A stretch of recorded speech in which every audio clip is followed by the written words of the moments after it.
2016 आने सच है कि सूबे में सियासी समीकरण सिद्ध करने में जाति मजहब की जमात अहम किरदार निभाती है।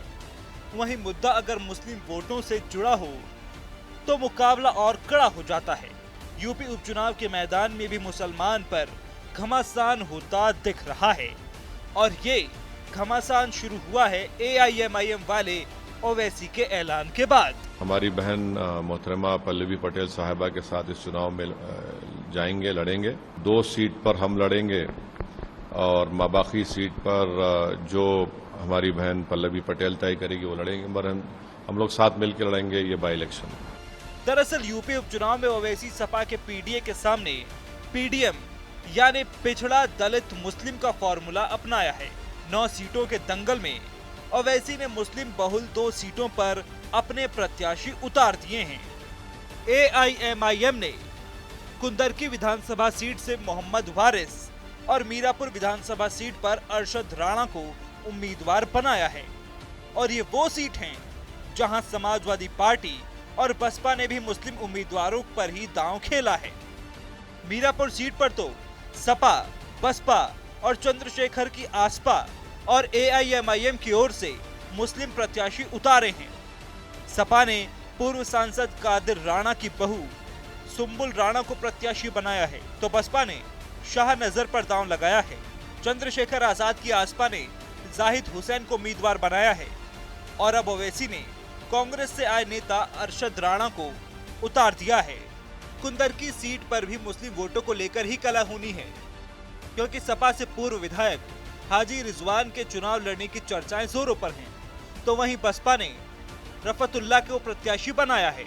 ओवैसी की AIMIM से मोहम्मद वारिस यहां पतंग उड़ाने उतरे हैं तो आजाद समाज पार्टी ने भी मुस्लिम चेहरे हाजी चांद बाबू को अपना प्रत्याशी बनाया है। यानी मीरापुर की तरह घमासान यहाँ भी मुसलमान वोटों पर है। ऐसे में सवाल यही कि किधर जाएगा मुस्लिम वोटर। अगर वो कह रहे हैं कि बटो नहीं कटो नहीं तो PDA परिवार भी तो नहीं बटेगा। तो वो तो नारा आपके लिए लगा रहे हैं कि PDA परिवार के लोग बटना मत। सर ओवैसी ने भी 2 कैंडिडेट उपचुनाव को यूपी में उतार दिया है, क्या फर्क पड़ेगा सर? तुम समाजवादी हो, जाओ घर। अब विपक्ष में जहां मुस्लिम वोटरों पर महाभारत हो रही है तो वहीं सबकी नजर बीजेपी पर भी टिकी है। मुस्लिम बहुल सीटों पर जब सभी विपक्षी पार्टियों ने मुस्लिम प्रत्याशियों पर दांव खेला है तो मुस्लिम वोटों के बिखराव की संभावना भी बन गई है। ऐसे में बीजेपी के लिए ये संग्राम फायदे का सबब हो सकता है। हालांकि बीजेपी की लिस्ट के इंतजार ने भी इंतहा कर दी है। बीजेपी का दावा यही है कि खिलेगा तो कमल ही। भारतीय जनता पार्टी की प्रदेश की कोर कमेटी ने विधानसभा के उपचुनाव के प्रत्याशियों के नाम प्रत्याशित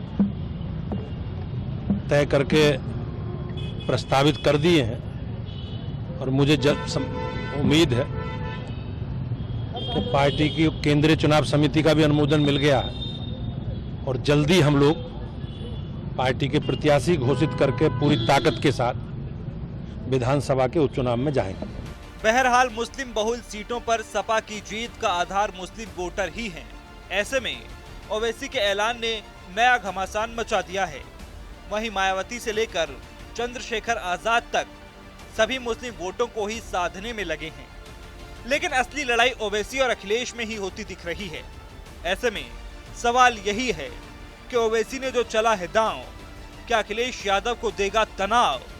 उपचुनाव की डगर आखिर किधर जाएंगे मुस्लिम वोटर?